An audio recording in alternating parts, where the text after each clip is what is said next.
Welcome students. This is the third video lecture of the topic magnetic materials.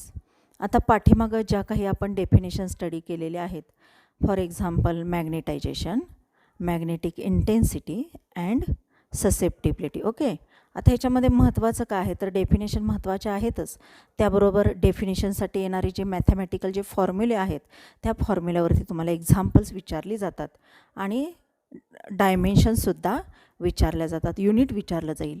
आता मॅग्नेटायझेशनचा mathematical formula कोणता आहे तर vector M equal to magnetic dipole moment that means M net divided by volume. Okay, ह्या फॉर्म्युल्यावरती तुम्हाला example जे आहे ते विचारलं जातं.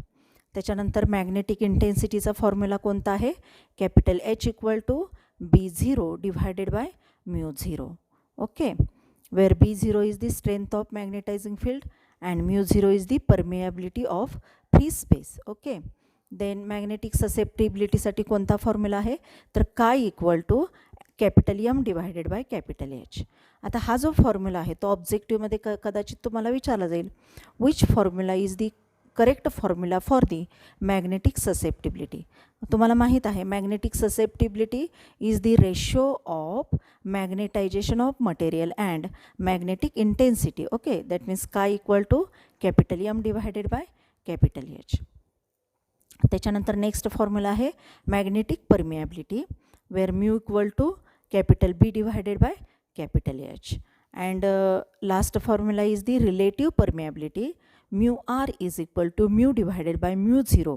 ह्या फॉर्म्युल्यावरती तुम्हाला एक्झाम्पल विचारलं जातं. दॅट मीन्स म्यूची व्हॅल्यू दिली असेल, μ0ची व्हॅल्यू दिली असेल आणि म्यू आरची व्हॅल्यू कॅल्क्युलेट करायला सांगितली असेल. अशा प्रकारे तुम्हाला हे जे काही 5 डेफिनेशन्स आहेत त्या तोंडपाठ असल्या पाहिजेत आणि त्याच्यासाठी येणारे फॉर्म्युले जे आहेत ते तोंडपाठ असले पाहिजेत की जेणेकरून त्याच्यावरचे एक्झाम्पल्स तुम्ही सोडवू शकता. त्याच्यानंतर नेक्स्ट आहेत, आता ह्या ज्या काही डेफिनेशन्स आपण स्टडी केल्या, जे काही त्या डेफिनेशनवरती डिपेंडंट असणारे फॉर्म्युले स्टडी केले, ते फॉर्म्युले आता हे जे तुम्ही डेरिव्हेशन डिराईव्ह करणार आहात, मिळवणार आहात, त्या डेरिव्हेशनमध्ये वापरले गेलेले आहेत. आता कोणतं डेरिव्हेशन आहे तर derive the relation between magnetic intensity capital H and magnetization capital M for the magnetic material placed in magnetizing field.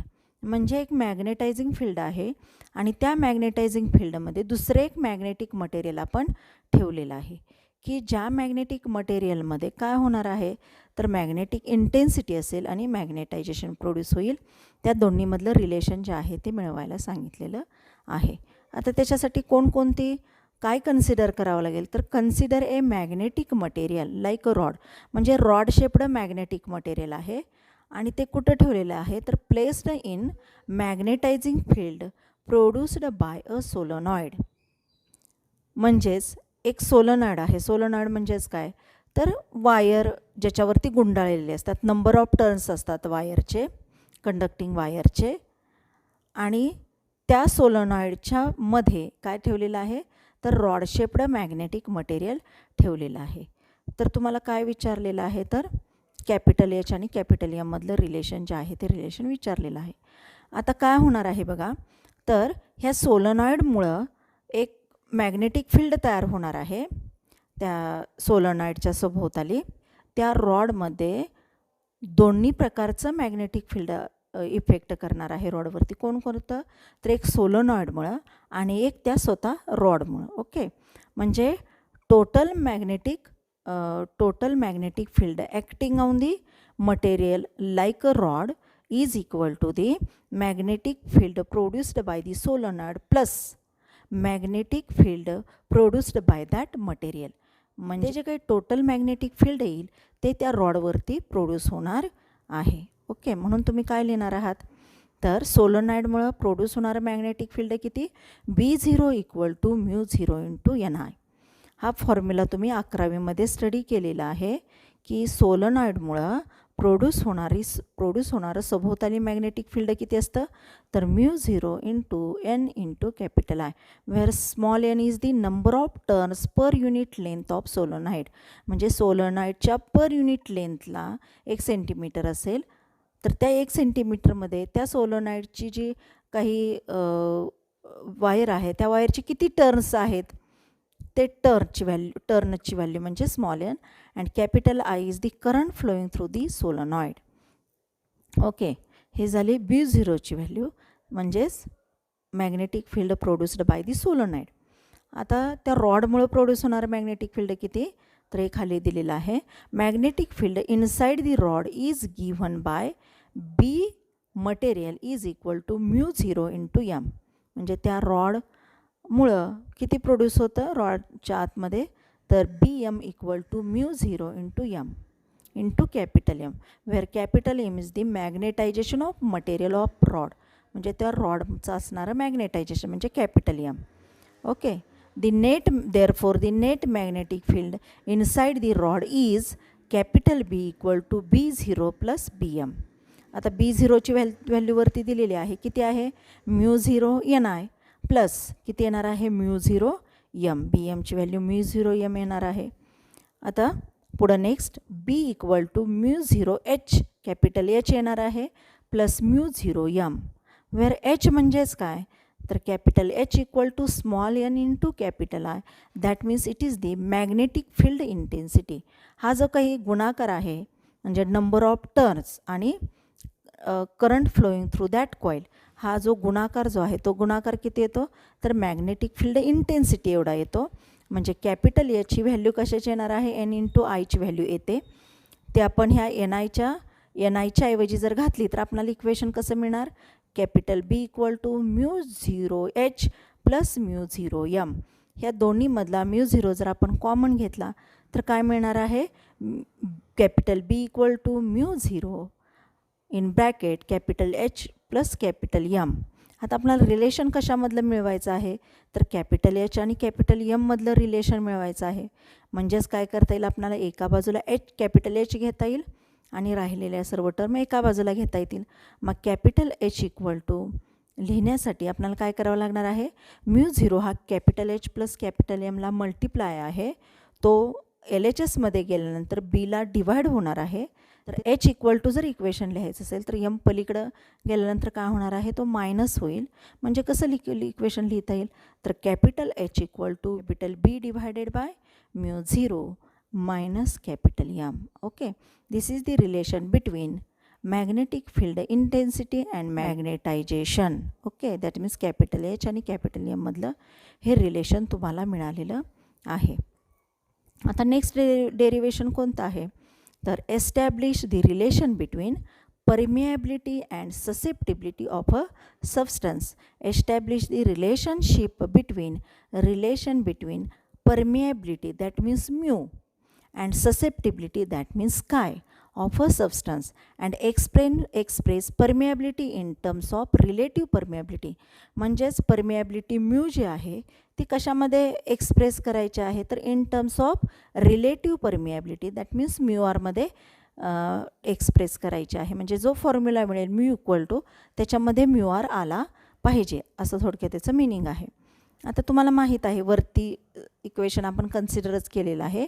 Wien magnetic material is placed in a magnetizing field, then ज्यावेळेस magnetic material हे magnetizing फील्डमध्ये ठेवलेलं असतं त्यावेळेस त्याच्यावरती दोन प्रकारची field act होत असतात. एक मॅग्नेटायझिंग फील्डकडून ॲक्ट होणारं मॅग्नेटायझिंग फील्ड आणि दुसरं जे आहे ते स्वतः त्या मॅग्नेटिक मटेरियलमुळं. म्हणजेच काय येणार आहे, capital B equal to B0 plus BM, where B0 is the magnetizing field, बरोबर आहे. याची व्हॅल्यू असते μ0H आणि BM म्हणजे काय, मॅग्नेटिक फील्ड इनसाइड दी मटेरियल, म्हणजे त्या मटेरियलमध्ये असणारं मॅग्नेटिक फील्ड, ज्याची व्हॅल्यू असते μ0 कॅपिटल M. आणि B काय आहे, नेट मॅग्नेटिक फील्ड, म्हणजे एकूण मॅग्नेटिक फील्ड त्याच्यावरती ॲक्ट होणारं. त्या ह्या दोन्ही जर व्हॅल्यू आपण कॅपिटल Bच्या जर फॉर्म्युल्यामध्ये घातल्या तर काय मिळणार, capital B equal to μ0 capital H plus μ0 capital M. Okay, μ0 common घ्या, त्यामध्ये काय राहणार आहे, capital H plus capital M. Okay, त्याच्यानंतर आपण इक्वेशन लिहिणार आहोत. Capital B equal to μ0 in bracket capital H plus. आता कॅपिटल एमसाठी आपण पाठीमागच्या वेळेस ससेप्टिबिलिटीचा फॉर्म्युला बघितलेला आहे. कोणता आहे तर काय equal to capital M divided by capital H. म्हणजे capital M in terms of capital H काय लिहिता येईल, कॅपिटल एम इक्वल टू काय इंटू कॅपिटल एच. ही व्हॅल्यू आपण एमच्या ठिकाणी ठेवून द्या. म्हणजे काय मिळेल, capital B equal to μ0 in bracket capital H plus काय इंटू एच. एच आपण जर कॉमन काढला तर परत इक्वेशन कसं होईल, B equal to μ0 H in bracket 1 plus काय. आणि बीच्या ऐवजी काय व्हॅल्यू ठेवणार आहात तर म्यू एच व्हॅल्यू ठेवणार आहात. म्यू एच जसं आपण काय लिहिलेलं आहे तर जसं आपण B0 हा कसा लिहितो, B0 हा μ0 एच लिहितो, तसाच कॅपिटल बी हा काय लिहिणार आहात तुम्ही, म्यू एच लिहिणार आहात. Where mu is the magnetic permeability. आता याच्यामधून काय करणार आहात तुम्ही, एच एच हा कॅन्सल होईल दोन्ही बाजूचा. म्हणजे काय मिळणार, mu equal to μ0 in bracket 1 plus काय मिळेल. आता 1 प्लस काय म्हणजे काय, म्यू आर. हे सुद्धा इक्वेशन तुम्हाला परीक्षेमध्ये विचारलं जातं. What is the formula in between susceptibility and relative permeability. म्हणजेच काय लिहिणार आहात, mu R equal to 1 plus काय किंवा mu equal to μ0 mu R. ह्याच्यावरती सुद्धा एक्झाम्पल तुम्हाला विचारलं जातं. कॅल्क्युलेट कसं विचारलं जातं, calculate the relative permeability calculate करा.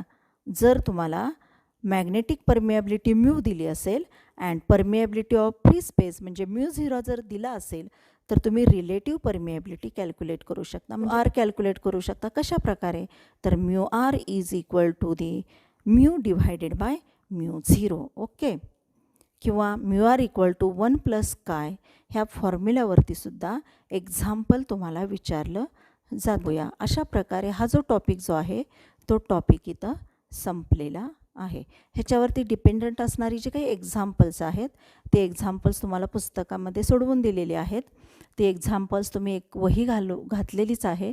त्या वहीमध्ये काय करायचे, एक्झाम्पल्स सोडवून दिलेली आणि पाठीमागं एक्झरसाईजमध्ये काही एक्झाम्पल्स आहेत ते एक्झाम्पलसुद्धा सोडवून काढायचे. जिथं कुठं अडचण येत असेल तिथं मला विचारलं तरी चालेल. ओके.